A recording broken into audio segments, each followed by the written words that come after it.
kukonsultahin muna ni Pangulong Rodrigo Duterte ang National Security Council at ang Kongreso bago magpasya sa isyu ng tigil putukan ng pamahalaan at ng New People's Army. Nagbabalik si Rosalie Cos. Inanunsyo ng Communist Party of the Philippines noong Sabado ang plano nitong pagdedeklara ng interim ceasefire bago matapos ang buwan. Ito ay bilang suporta sa inaasahang pagpapatuloy ng peace talks sa pagitan ng pamahalaan at National Democratic Front sa April 2 hanggang 6 sa the Netherlands.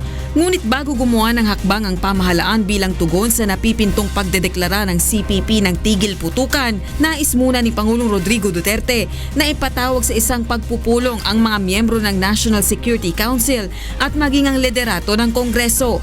There is no thing as an absolute decision, especially if it involves the interest of the country. I have to consult the Speaker. I have to consult the Senate President. I have to convene the National Security Council.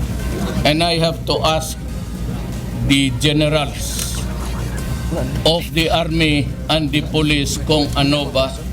Magugunitang ipinatigil ng Pangulo ang usapang pangkapayapaan matapos ang pag-atake ng New People's Army sa mga tauhan ng militar bagaman umiiral pa ang kanilang unilateral ceasefire. Ayon sa Pangulo, sasangguni muna siya sa militar at pulisya kung nararapat bang muling magdeklara ang pamahalaan ng tigil putukan.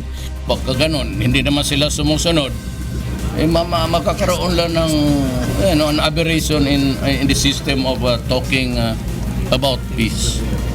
Especially the military and the police. I will call for a meeting.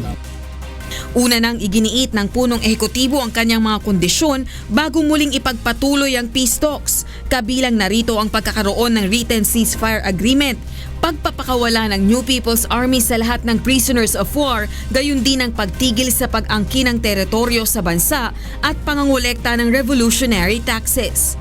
Rosalie Cos, UNTV News and Rescue, Malacanang.